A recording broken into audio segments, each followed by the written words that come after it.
আসসালামু আলাইকুম। প্রতিবাদ কণ্ঠ টেলিভিশনের পক্ষ থেকে সবাইকে স্বাগতম। আপনাদের সাথে আছি আমি মোহাম্মদ নজরুল ইসলাম। গত 18ই জুলাই বৈষম্য বিরোধী ছাত্র আন্দোলনকারীদের উপর হামলার মামলায় আটক বোচাগঞ্জ উপজেলা আওয়ামী লীগের সাধারণ সম্পাদক আফসার আলী সহ খালিদ মাহমুদ চৌধুরী এবং 24 জনের বিরুদ্ধে মামলা। 24 জনের নাম উল্লেখ করে মামলা দায়ের। বোচাগঞ্জে বৈষম্য বিরোধী ছাত্রদের মামলায় উপজেলা চেয়ারম্যান আফসার আলী আটক। দিনাজপুরের বোচাগঞ্জের বৈষম্য বিরোধী ছাত্রদের দায়ের করা মামলায় উপজেলা চেয়ারম্যান ও উপজেলা আওয়ামী লীগের সাধারণ সম্পাদক আফসার আলীকে গ্রেপ্তার করে দিনাজপুর জেল হাজতে প্রেরণ করেছে বোচাগঞ্জ পুলিশ। এই মামলায় দিনাজপুর 2 আসনের সাবেক এমপি ও সাবেক নৌ পরিবহন প্রতিমন্ত্রী খালিদ মাহমুদ চৌধুরী সহ 24 জনের নাম দিয়ে 70 জনকে অজ্ঞাতনামা আসামি করে বোচাগঞ্জ থানায় মামলা হয়েছে।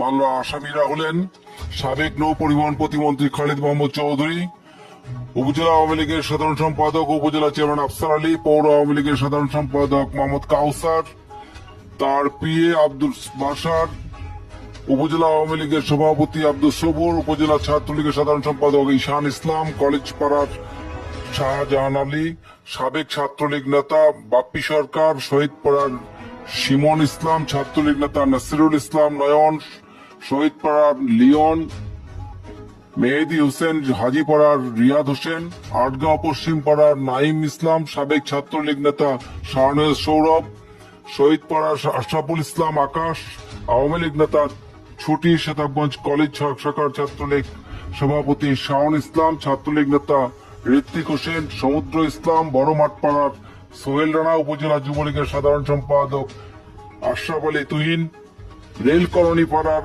আরাফাত হোসেন জনি ও বোচাগঞ্জ পৌরসভার কাউন্সিলর জাহাঙ্গীর আলম লিটন। গত শুক্রবার দিবাগত মধ্যরাতে বৈষম্য বিরোধী ছাত্র আন্দোলনের সমন্বয়ক ফয়সাল মোস্তাক বাদী হয়ে একটি মামলা দায়ের করেন। উক্ত মামলায় 17 আগস্ট বোচাগঞ্জ উপজেলা চেয়ারম্যান আফসার আলীকে গ্রেপ্তার দেখিয়ে দিনাজপুর জেল হাজতে প্রেরণ করেছেন পুলিশ।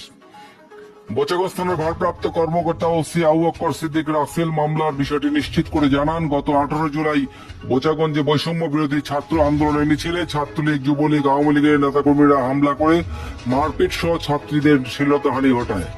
ছাত্রছাত্রীরা প্রাণ রক্ষার জন্য আত্মগোপনে থাকায় চিকিৎসাও করাতে পারেননি। এই প্রেক্ষিতে 24 জনের নাম উল্লেখ করে ও 70 জন অজ্ঞাতনামা আসামি করে বোচাগঞ্জ থানায় একটি মামলা দায়ের করা হয়। আটক উপজেলা চেয়ারম্যানকে ছাত্রদের মিছিলে হামলা করার মামলায় গ্রেপ্তার দেখিয়ে কোর্টে চালান দেওয়া হয়েছে। বিচারক তাকে জেল হাজতে পাঠিয়েছেন।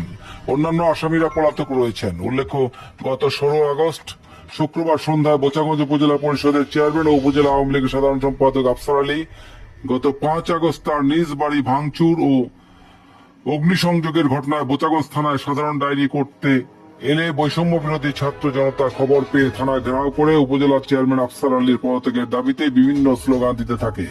পরে সেনাবাহিনী উপস্থিতিতে ছাত্র জনতা শান্ত হয়। এক পর্যায়ে বৈষম্য বিরোধী ছাত্র জনতার দাবির মুখে উপজেলা পরিষদের চেয়ারম্যান আফসার আলী উপজেলা পরিষদের চেয়ারম্যান পদ হতে পদত্যাগের মৌখিক ঘোষণা দেন।